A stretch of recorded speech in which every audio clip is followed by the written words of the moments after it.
Last night, the static changed. It wasn't noise, it was rhythm. Then a whisper.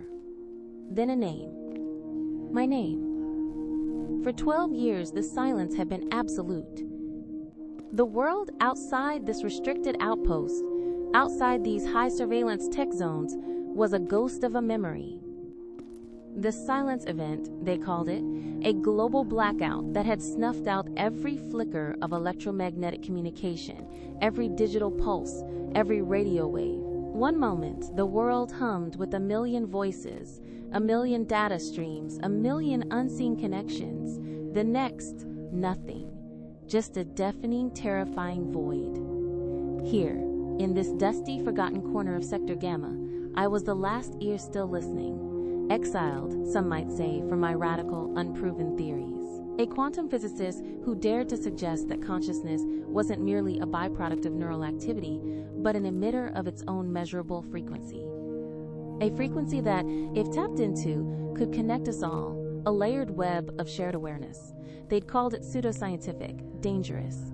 They'd called me mad. Now, in the silence, my madness was just quiet. My laboratory was a repurposed comms bunker, filled with the ghosts of analog tech, oscilloscopes with their green lines flickering like distant heartbeats, tape reels spinning with forgotten data, ancient shortwave radios that hummed with a primal, almost organic warmth. No new signals had ever emerged, not a peep. The world, supposedly, had moved on, adapting to internal memory-sharing networks, a controlled, curated existence within the sterile confines of the zones. But I knew better. I felt it in my bones, the absence, the gaping hole where something vibrant used to be. And so I listened. Every night, from 2 a.m. until dawn, I sat amidst the hum and static, chasing ghosts, chasing a truth no one else believed in. And then, last night, 3:13 a.m., the exact time the world had gone dark 12 years ago, to the nanosecond. The static, my constant companion, had always been a chaotic roar of white noise, a blanket of random interference. But this was different. It wasn't random. It held a pattern. A low, persistent thrum, like a drumbeat felt, rather than heard. My eyes, weary from years of staring at waveform displays that showed nothing but chaos, suddenly snapped to attention. The green line on the old oscilloscope began to dance, not erratically, but with a deliberate undulation. It was a rhythm. Then came the whisper. It was faint, barely discernible beneath the thrum, like a breath caught on a fragile thread of air. It was ragged, raw, carrying an undercurrent of profound sorrow, then a surge of desperate hope. My hand froze above the tuning dial, every nerve ending in my body taut. I leaned closer, my ear almost pressed against the cold metal of the receiver, and then clearer now, amidst the rhythm and the ragged breath, it spoke. A single word. My name, Lyra.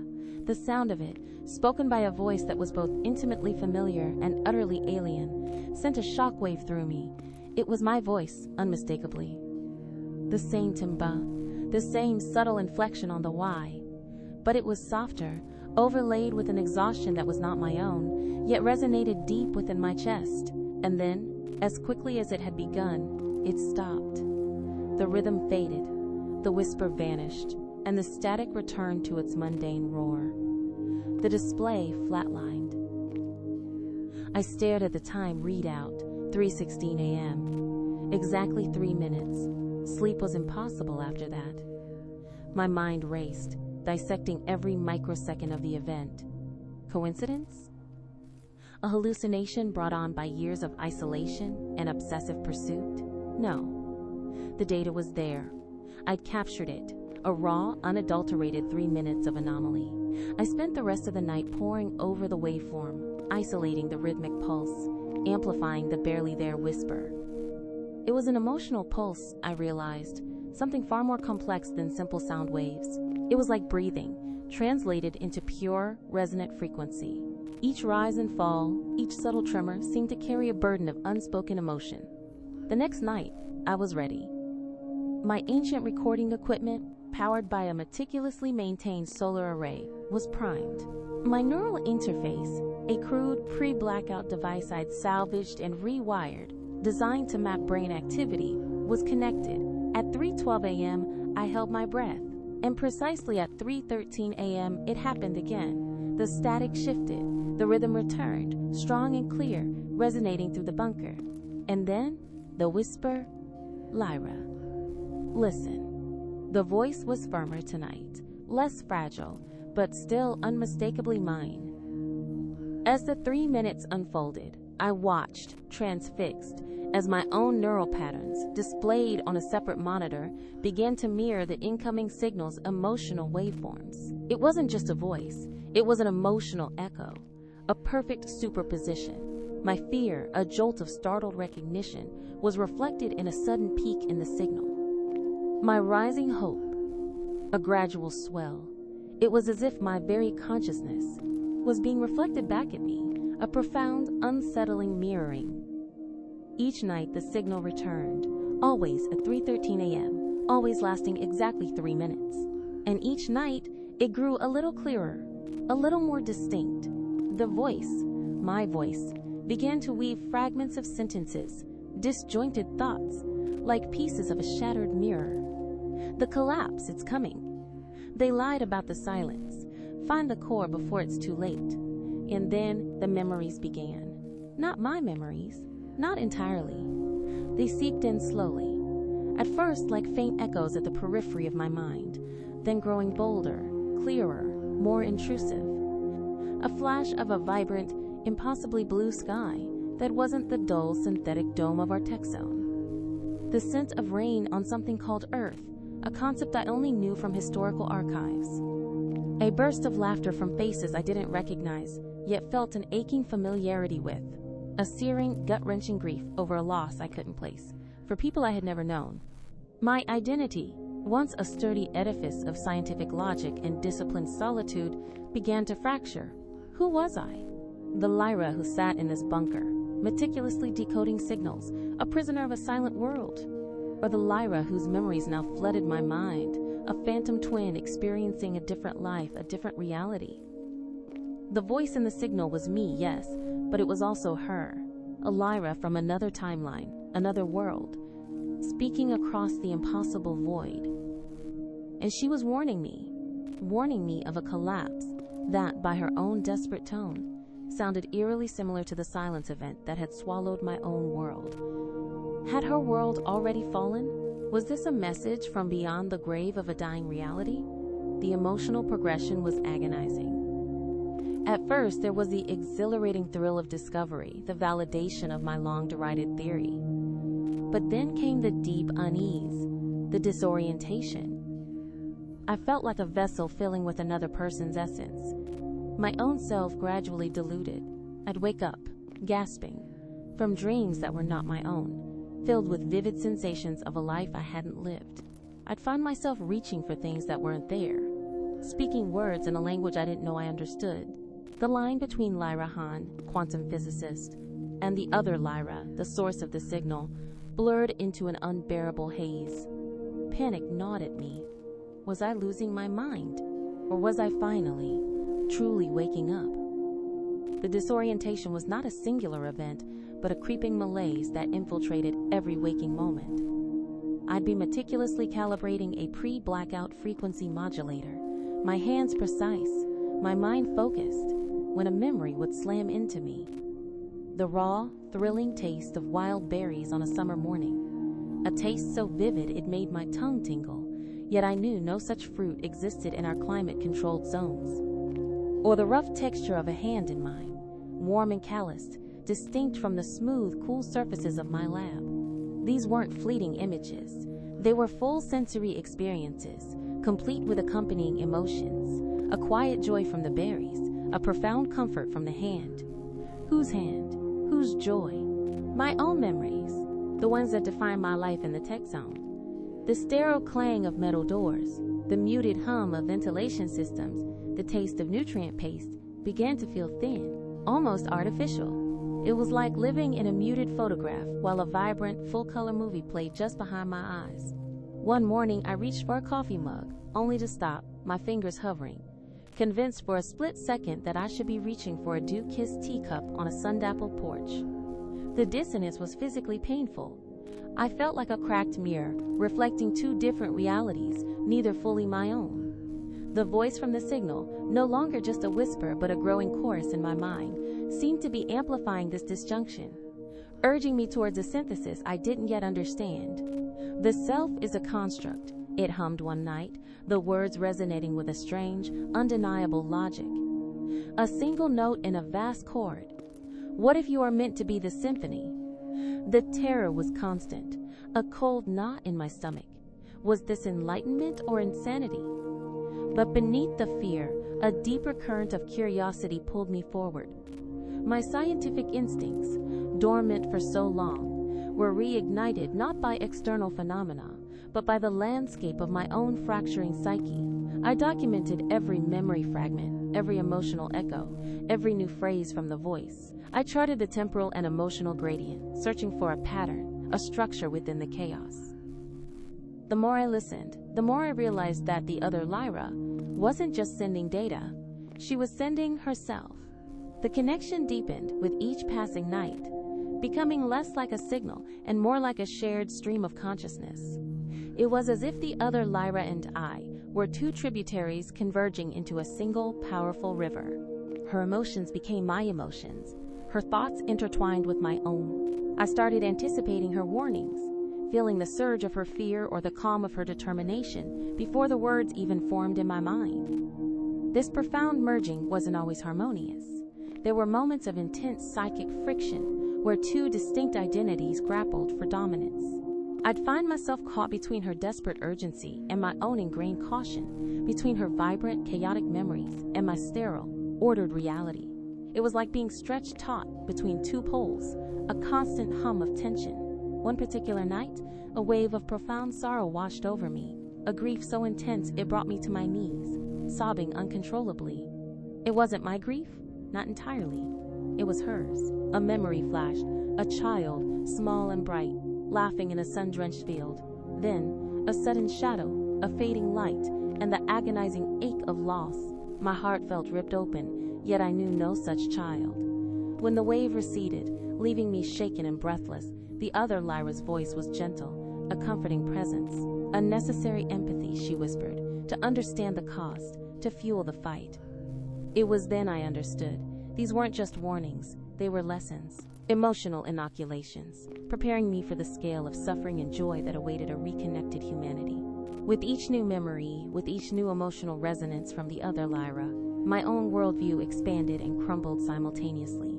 I saw the world not as a sterile, controlled environment, but as a vibrant, interconnected tapestry, muted by a conscious, deliberate act. The government, the systems, the very structure of our isolated existence began to feel less like a necessary evil and more like an insidious, well-meaning prison. The weight of this knowledge was immense. It was one thing to theorize about consciousness, another entirely to feel the raw, undeniable proof of its suppression, to carry the phantom ache of a world that once was, and a world that could be. This growing internal landscape was paralleled by the increasing urgency of the signals. The fragments coalesced into clearer sentences, more direct instructions. The nexus, it is the heart of the silence. You must awaken it. The core she had spoken of. It became my singular focus. But how? I was a reclusive scientist in a forgotten outpost, a pariah. I needed access, resources, and most critically, a mind that could grasp the intricate web of this hidden system. I knew I couldn't do this alone. There was only one person who might understand, who had the technical brilliance and the fragmented history with me to even begin to grasp the enormity of what was happening. Noah Vance, my ex-colleague, my former partner in more than just physics. Before the silence event, before the world broke, we had worked together, pushing the boundaries of quantum entanglement, of neural interfaces.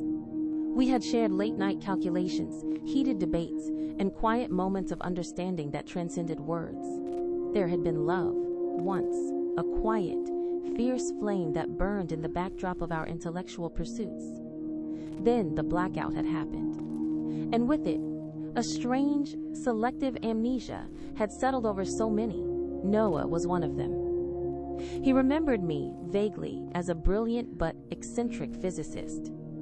He remembered our work, But the deeper personal connections, the shared laughter, the quiet touches, those were gone, erased from his conscious memory. The hardest part wasn't his lack of recollection, but the blankness that replaced it, a polite, professional courtesy where intimacy once thrived.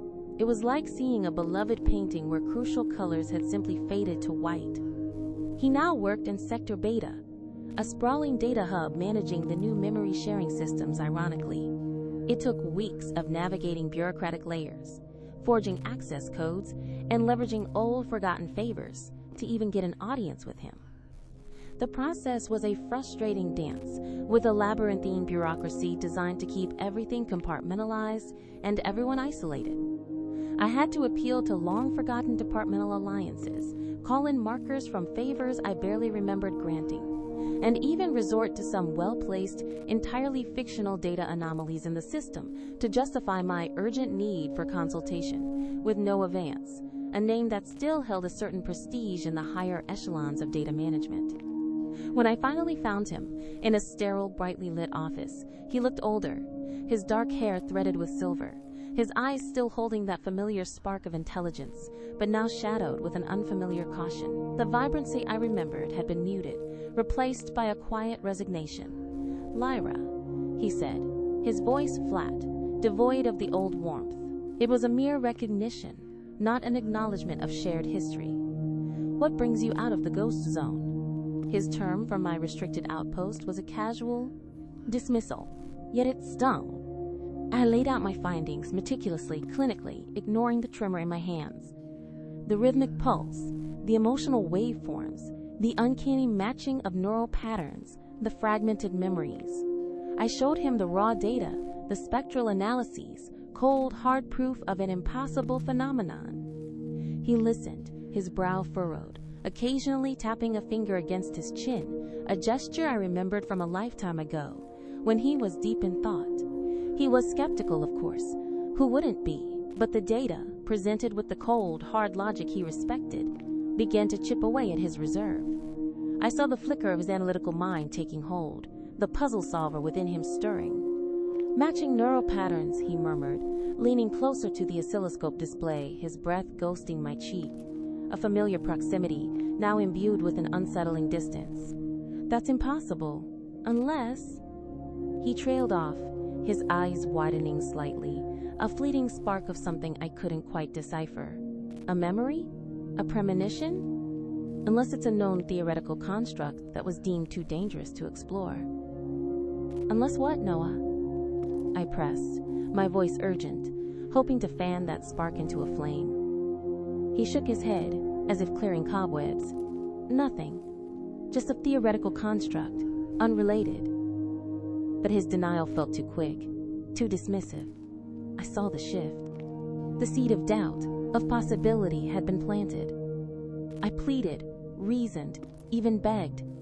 I reminded him of our shared past, our shared curiosity, the boundless ambition that had once driven us. I reminded him of the questions we used to ask, the limits we used to challenge, the sheer joy of intellectual pursuit untainted by fear. Slowly, reluctantly, he agreed to help, not because he believed me entirely, but because the puzzle intrigued him, and perhaps because some forgotten part of him still held a sliver of loyalty to the Lyra he vaguely remembered, the one who challenged norms and sought impossible truths. The clandestine lab he secured was deep within the lowest levels of Sector Beta, a labyrinth of abandoned server racks and decommissioned processing units. It reeked of ozone and forgotten ambition, a perfect reflection of our own suspended realities. Here, amidst the skeletal remains of old networks, Noah's genius began to truly reawaken. He moved with a quiet, intense focus, his fingers flying across interfaces, conjuring holographic projections of complex data structures that danced in the dim light. Our work became a desperate, exhilarating collaboration, a silent conversation between two minds, one fragmented and one merging, both driven by an insatiable need for truth. He brought up the full spectrum of pre-blackout communication logs, unfiltered and unarchived, the raw data that the current systems kept hidden. The sheer volume was staggering. We sifted through noise, searching for a needle in a digital haystack, any anomaly, any resonance that matched the peculiar signature of my nightly signal. Weeks turned into months. Sleep became a luxury, meals were an afterthought, consumed standing over glowing consoles. The transmissions continued nightly, each bringing more vivid fragments, more desperate warnings. The suppression, it's failing. They built it to save us, but it trapped us. We were never meant to be alone. The memories from the other Lyra grew exponentially, overwhelming me at times, with their richness and their pain. I saw her walking through a bustling marketplace, alive with vibrant colors and the cacophony of 1,000 different conversations, the scent of spices and fresh bread filling the air. I felt the warmth of sunshine on her skin, something I had only experienced filtered through the artificial light of the tech zone. I tasted sweet, ripe fruit, a burst of flavor so intense it almost brought me to my knees. I experienced the communal laughter of a celebration, the silent understanding during a time of shared sorrow, the deep, resonant hum of collective empathy that permeated her world.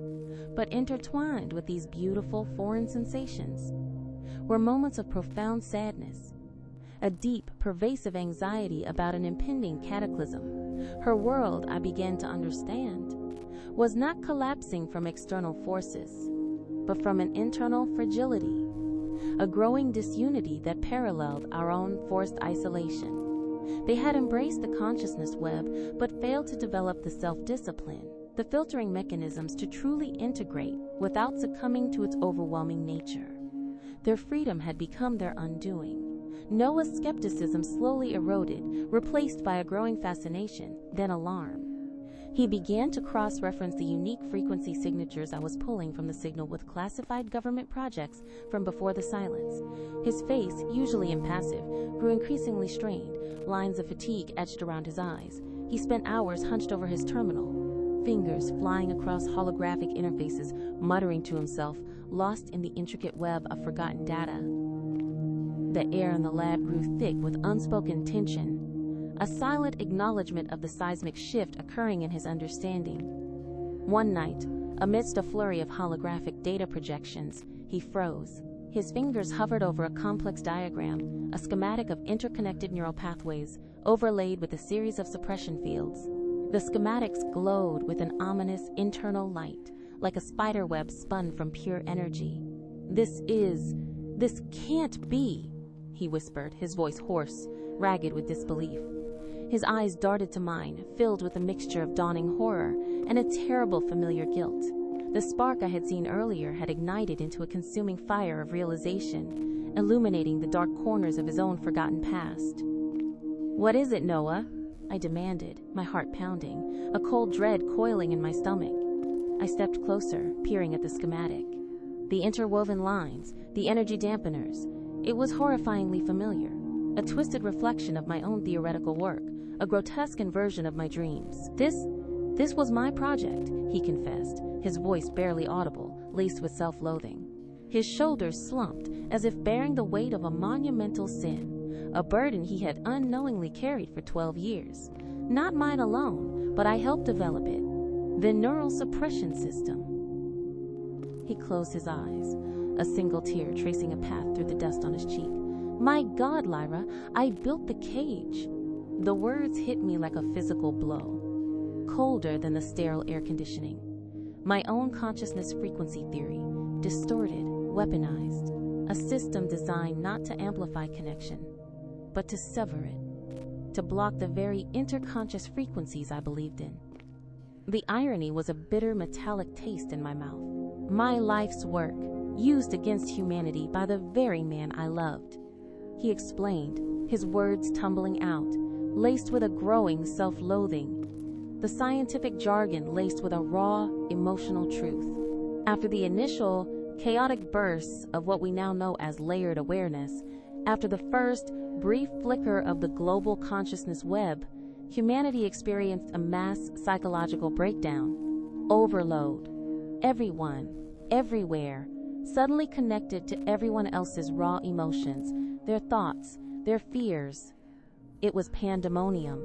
Imagine every thought, every feeling, every memory from every single mind, crashing into yours, unfiltered. It was sensory and emotional torture. People screamed. They fell into catatonia. The global infrastructure buckled under the weight of spontaneous, uncontrolled information flow. Cities went dark, not from lack of power, but because the collective mind of humanity simply shut down from the internal noise. Supply chains collapsed. Communication dissolved. It wasn't just a blackout, Lyra. It was the precipice of utter annihilation. The silence event wasn't a blackout. It was a shutdown, a deliberate emergency measure. The NSS was designed to prevent us from accessing that layered web, to protect us from ourselves, to restore order. We thought we were saving humanity from collapsing under the weight of shared consciousness. He paused, his gaze fixed on some unseen horror from the past, eyes wide with the remembered terror. We thought we were doing the right thing. We were terrified. We saw the dissolution of society, the end of everything we knew. So we built the wall. And then we made sure no one remembered building it, or why. We wiped the public memory, implanted a false narrative of a natural catastrophe. It was easier to live in ignorance than to face the truth of what we had unleashed, and then contained. The truth was a bitter pill. The silence event wasn't a random disaster. It was a consequence of humanity's own desperate attempt to control what it couldn't understand. Noah, the man I had loved, the brilliant mind I admired, had been instrumental in building the cage that had trapped us all in isolation. The amnesia wasn't random either. It was a side effect, a cognitive dampening designed to prevent memories of the pre-NSS chaos from resurfacing. His own forgotten love for me, a casualty of a world seeking stability at any cost. A love, now resurfacing, alongside the horror of his past actions, weaving a complex tapestry of guilt, regret, and a desperate hope for redemption. The signal, then, it wasn't just communication, it was a rupture. A leak from a collapsing dimension, yes, but also a crack in the very foundation of the neural suppression system. It was the other Lyra screaming across the void, not just warning me, but activating the dormant circuits within me, within us, that had been forcibly shut down. It was a trigger for awakening, an organic counter-frequency, a resonant frequency designed to unravel the artificial silence. A call from across timelines to rectify a cosmic mistake. As the days blurred, our work intensified. We were no longer just decoding, we were reverse engineering. Noah, driven by a profound sense of guilt and a rekindled scientific zeal, worked tirelessly, his fingers flying across holographic interfaces, his mind racing through complex algorithms. He was a man possessed, his exhaustion overshadowed by a desperate need for atonement. The memories from the other Lyra continued to flood me, growing more coherent, more terrifying. I saw the vibrant world she inhabited, its bustling cities, its unpolluted skies, its people who moved with a subtle, connected grace I had never witnessed. A world where consciousness flowed freely, where empathetic understanding was the norm, where collective creation flourished. And then I saw its collapse. Not a sudden blackout, but a slow, agonizing disintegration, a peeling away of reality, a gradual tearing of the very fabric of existence. It was a different kind of silence, one brought on by a failure to connect, a failure to evolve beyond the limitations of individual consciousness, but in a different way than ours. Her world, unlike mine, hadn't suppressed the consciousness web. It had simply failed to fully integrate with it, unable to bear the weight of its raw, untamed potential. They had accessed the web, but had not learned to navigate its currents responsibly. They had drowned in the very freedom they possessed, and now she was trying to bridge the gap, to send a lifeline across the fracturing timelines, to warn us not to make the same mistake, to integrate, but with understanding and control. The transmissions became a direct plea, a desperate call to action. You must amplify it. It is the only way to heal the rift, the only way to remember. Her voice, now truly mine, pulsed with urgency, cutting through the internal static of my own doubts, strengthening my resolve with every syllable. But our clandestine operations hadn't gone unnoticed. The very system Noah had helped build was designed to detect anomalies, to self-correct, to silence dissent. The government agencies, the silent guardians of the enforced order, now aware of a persistent, unauthorized frequency, began to close in. Their intent was clear. Shut it down. Permanently. Not just the signal, but us. They'll consider this an attack, Noah warned, his voice grim, as alerts flashed across his hidden terminal. Drone patrols increasing, surveillance tightening around our sector. The digital map of the zone glowed red with incoming threats, converging on our hidden lab like digital predators. A threat to the stability they've so painstakingly maintained. A direct assault on the foundation of their control. This was the philosophical crux, the agonizing choice. Is it better to remain asleep in a stable world, a carefully constructed illusion of peace and order? A world where suffering is minimized by ignorance, where conflict is mitigated by lack of empathy, where the illusion of control outweighs the reality of potential, or to awaken to an unstable raw reality, one fraught with the overwhelming flood of shared consciousness, with the pain and joy and chaos of every other living being. The Lyra of my origin, the one honed by isolation and logic, instinctively recoiled from the potential for pandemonium. The Lyra whose memories now flowed through me, the one who had witnessed her world's slow death, knew that true stability lay not in suppression, but in integration. Not in avoiding the storm, but in learning to sail through it, together. They're afraid, I said, my voice steady despite the tremor in my hands. Afraid of what they don't understand. Afraid of the messiness of true connection. They've mistaken stillness for peace. But peace without truth is just a more comfortable form of death. They believe they are protecting humanity from itself, Noah countered, his gaze distant, troubled, recalling the horrors of the initial awakening. He spoke not to defend them, but to explain their desperate rationale. From the very chaos we witnessed before the silence, they saw what happened when people were overwhelmed by the sheer volume of unfiltered emotion. They saw societies crumble, minds shatter. They chose order, Lyra, at any cost, because the alternative, they believed, was extinction. It was a choice born of panic, yes, but also of a distorted sense of responsibility. But at what cost?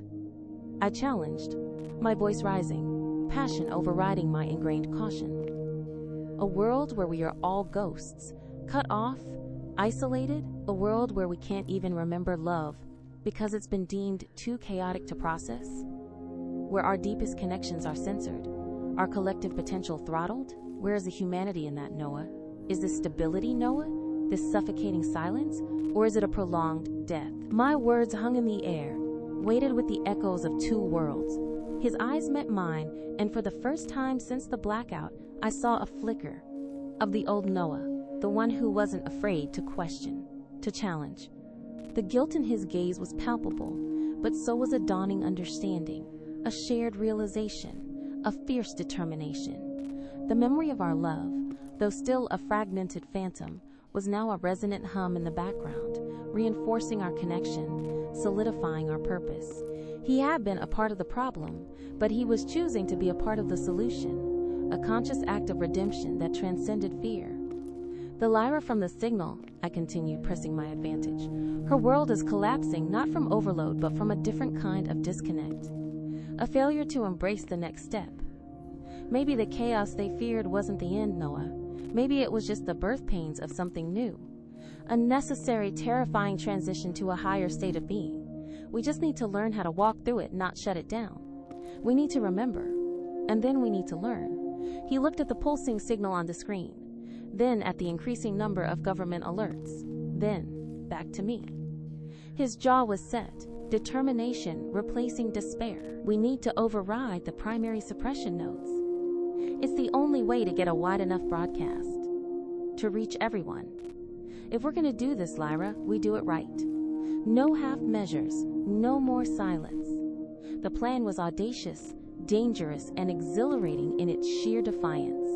It involved infiltrating the central control hub of our sector, a heavily guarded fortress of silence, a monolithic structure known as the Nexus, which managed all internal memory sharing and enforced the NSS protocols, routing the incoming signal through the dormant internal memory sharing systems. The very same systems designed to keep us separate would amplify it globally, bypassing every local dampener, every localized filter. If we succeeded, the frequency, now amplified, would bypass the neural suppression, acting as an antidote, a key to unlock what had been locked away. If we failed, we would be caught, imprisoned, likely silenced forever, and the world would remain in its artificial slumber, perhaps to eventually face a collapse of its own, but a silent, unaware one. The race against time was a breathless blur. Noah, with his intimate knowledge of the NSS architecture, was our guide through the labyrinthine digital pathways of the Nexus. He had designed many of its early security protocols, and now he was systematically dismantling them, piece by agonizing piece. Each access code he cracked, each encrypted door he opened, felt like an act of profound betrayal against his former self, yet also a fierce reclaiming of his true purpose. I was the interpreter, the bridge between the raw data and the desperate warnings of the other Lyra, whose consciousness was now almost indistinguishable from my own, a constant guiding hum in the background of my mind. She guided me with subtle nudges, intuitive leaps, insights into the vulnerabilities of the system that felt like my own, yet were born of another existence, a higher vantage point. Our journey into the heart of the Nexus was like descending into a living, breathing machine designed to pacify a continent. We navigated through sterile, echoing corridors, each segment secured by layers of biometric scanners and retinal locks. The air grew colder, heavier, filled with the low thrum of massive servers. Noah's expertise was uncanny, his fingers dancing across keypads, disarming alarms just before they could shriek, unlocking doors with an almost instinctive understanding of their complex algorithms. He moved with a quiet urgency, his breath a ragged whisper in the silence, a stark contrast to the methodical precision of his actions. I, meanwhile, felt the faint, disorienting thrum of the NSS around us, a vast, invisible web attempting to reassert its control, to dampen the very consciousness I was trying to amplify. It was like swimming upstream against a powerful, silent current, the weight of the enforced ignorance pressing down on me. The other Lyra's presence within me became a hyper-aware navigator, sensing shifts in the security grid before Noah's own systems could register them. Left, now. There's a micropulse surge on level 7, she'd project, and I'd relay it to Noah, who would adjust his route, his brow furrowed in concentration, trusting my increasingly bizarre premonitions without question. His faith in me, despite the strangeness, despite the risks, was a balm to my fractured identity. It cemented our fragile, renewed connection, a silent pact forged in shared peril, a bridge of trust spanning years of silence and forgotten love. We reached the central conduit array, a massive chamber filled with humming columns of light, each representing a major data flow within the sector. They pulsed with an internal, contained energy like dormant circulatory systems awaiting a heartbeat. This was the Nexus's circulatory system, where all internal communications, and, more importantly, all neural dampening signals converged before radiating outward. The air here was thick with a palpable stillness, the silence amplified by the sheer scale of the machinery, a perfect, chilling testament to the profound absence it enforced. This was the source of the silence. This was where the world had been muted. "This is it," Noah whispered, his voice hushed, almost reverent, his eyes tracing the intricate patterns of the conduits. "The primary suppression nodes, override them, and the signal has a clear path. It's the point of no return, Lyra." But the Nexus was not without its final defenses. As Noah began to access the core programming, a phantom grid materialized around us, holographic projections of complex algorithms designed to intercept and neutralize any unauthorized frequencies. These weren't mere firewalls. They were conscious, adaptive countermeasures, the NSS's last resort, mirroring the complexity of the very consciousness it sought to suppress. It felt like a direct attack on my mind, a barrage of disorienting data pulses designed to overload my senses, to force me into mental submission, to silence the burgeoning symphony within me. My head throbbed, a sharp, piercing pain behind my eyes. The other Lyra surged forward within me, her presence a shield, her determination a blazing fire. She began to dismantle the counter-frequencies from the inside. Her thoughts, a rapid-fire series of inversions and cancellations, a desperate dance against digital oblivion. It was a dizzying internal battle, A war of frequencies fought within the confines of my own mind, my skull a battlefield. I tasted static, felt the raw burn of overloaded neural pathways, a metallic tang on my tongue, but I pushed through, driven by her unwavering resolve. I saw glimpses of her world's desperate fight, the moments where they almost broke through, only to be overwhelmed by their own internal dissonance, their collective will shattering under the weight of uncontrolled empathy. This battle, I realized, was not just for my world, but for hers too. A second chance, a collective redemption, an opportunity to learn from their mistakes. Meanwhile, government security forces were closing in, their presence a growing, oppressive weight. Their heavy footsteps echoed through the corridors, drawing closer, punctuated by sharp, authoritarian commands. The reinforced door to the central conduit array began to shudder under repeated impacts, the sound like a distant, terrible drumming. Noah, despite the mounting pressure, remained focused, his face slick with sweat, his fingers a blur across the main console, a whirlwind of motion. He was rerouting, bypassing, restructuring the very architecture he had once built to contain us, tearing down the walls he had unwittingly erected. Almost there, Lyra. I've got the primary conduits isolated. Just need to feed your frequency through the main relay. He yelled over the groaning metal of the door, his voice strained but resolute. I braced myself, drawing on the immense power of the merged consciousness within me. The signal from the other Lyra wasn't just a faint whisper now. It was a roaring torrent, a vibrant symphony of intention and memory, a living current flowing through my veins. I felt the raw data of billions of her world's collective experiences, their triumphs, their failures, their hopes, their deep, abiding connection to each other, surging through me. It was terrifying, overwhelming, and exhilarating all at once. My own consciousness was no longer a distinct entity, but a conduit, a vessel for a greater truth, a channel for the universal hum. Now! I screamed, my voice raw with adrenaline, with urgency, with the combined will of two Lyras, slamming my hand down on the activation panel, a gesture that felt both intensely personal and universally significant, a single act to change the fate of worlds. A wave of pure energy surged through me, originating from the core of the incoming signal, amplified by the Nexus's own network, and then pouring out into the world. It wasn't just a frequency, it was a cascade of consciousness, a torrent of raw, unfiltered emotion and memory. I felt the initial shock ripple through the global network, followed by a profound, collective gasp that echoed in my own mind, a million simultaneous intakes of breath, a sudden, worldwide awakening. Millions of dormant pathways, long since atrophied by the NSS, suddenly burst open, flooding with light, with life, with awareness. I saw it, felt it, through my merged consciousness. Not just the data streams flowing, but the feeling of millions of minds suddenly snapping awake, remembering. The jolt of fear, the immediate confusion, the overwhelming surge of grief for what was lost, for the years of engineered isolation, for the connections severed, the love forgotten, a wave of collective anguish, a storm of individual pain, as the hybrid reality of their prolonged slumber crashed over them, a tidal wave of suppressed humanity.